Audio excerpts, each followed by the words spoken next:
The plan, as we've heard it now, was simple.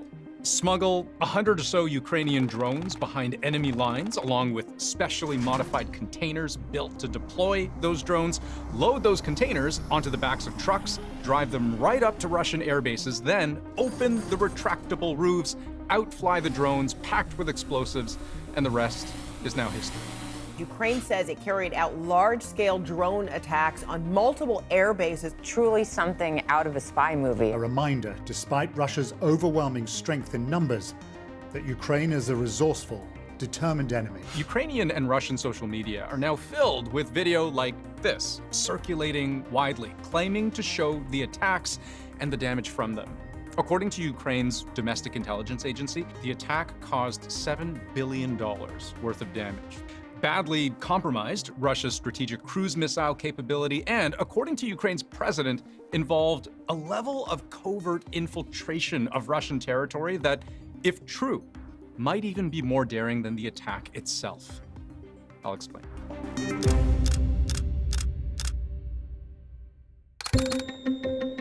Dubbed Operation Pavyutina, or Spiderweb, Ukraine's goal was to do maximum damage to a part of Russia's war machine that has been, in a very real way, almost untouchable until now. More than 40 aircraft are known to have been hit, including strategic bombers and one of Russia's very few remaining surveillance planes. The target? Russian warplanes, capable of hitting Ukraine from very long range. So, able to fight without ever actually entering Ukrainian airspace and staying, therefore, well out of range of anti-aircraft fire.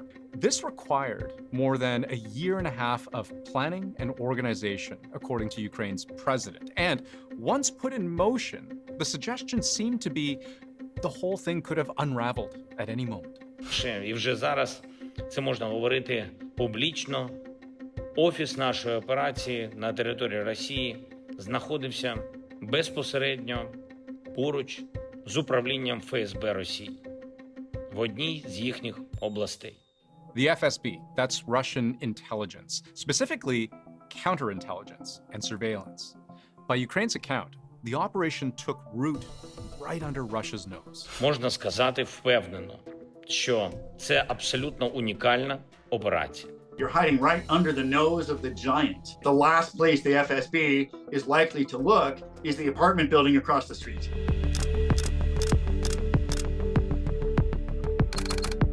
Now, at this stage, I should warn you, we are getting into the realm of details, the ultra-clandestine stuff that's just impossible for us to independently verify. Where possible, I'll make clear where we're getting our information from, just so you can judge for yourself. But just remember, these are two countries at war. And in every attack, there's not just strategic value, but also propaganda value. So let's keep that in mind. Okay, so Ukraine's president says 117 drones were used in the attack, at least some, or potentially all of which would have been smuggled in from Ukraine, according to the Associated Press. But we should bear in mind that these are relatively small-size flying bombs, in effect. So putting them together in a container or distributing them among different loads would not be such a huge task.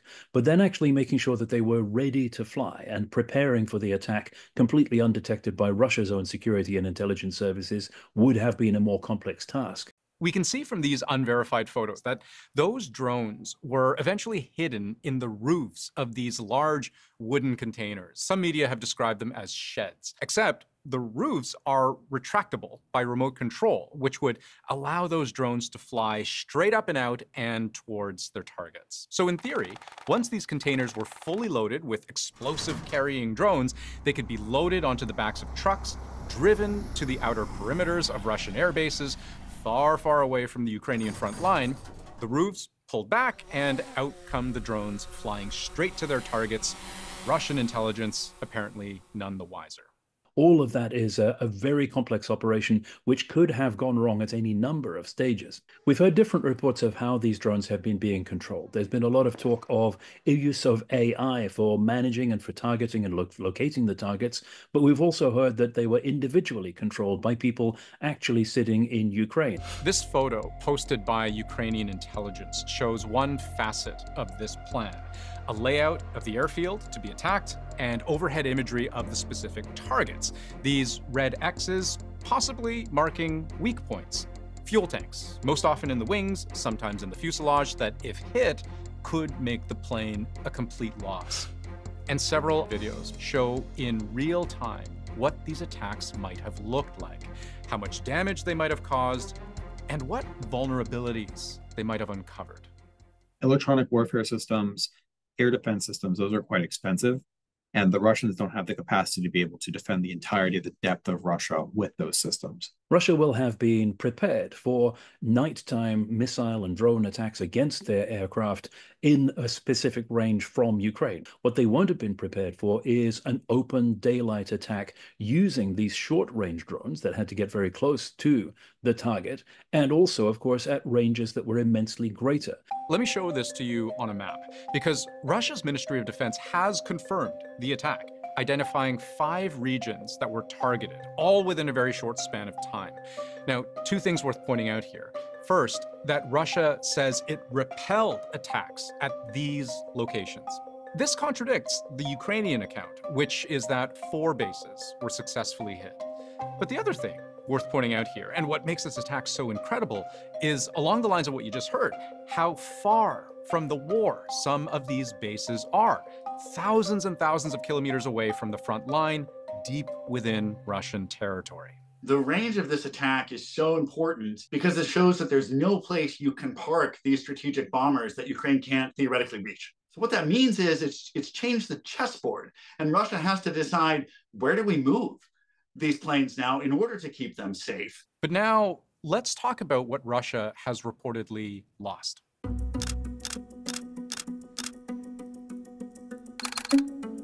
The number widely cited now by Ukrainian defense analysts and security sources, but which we can't independently confirm, is that more than 40 Russian warplanes with long-range strike capability were hit.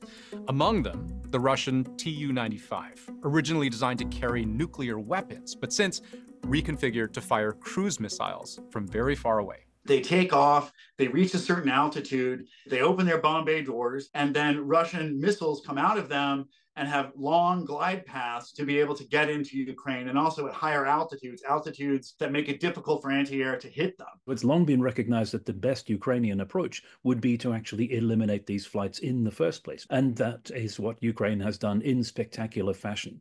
Take a major chunk out of the fleet of aircraft that Russia has been using to pummel its cities. According to Ukraine's security service, the attack hit 34% of strategic cruise missile carriers parked at Russia's various air bases. And experts say these will be difficult to replace, maybe even difficult to repair. They no longer produce these bombers, and they have a limited amount of parts in order to repair them.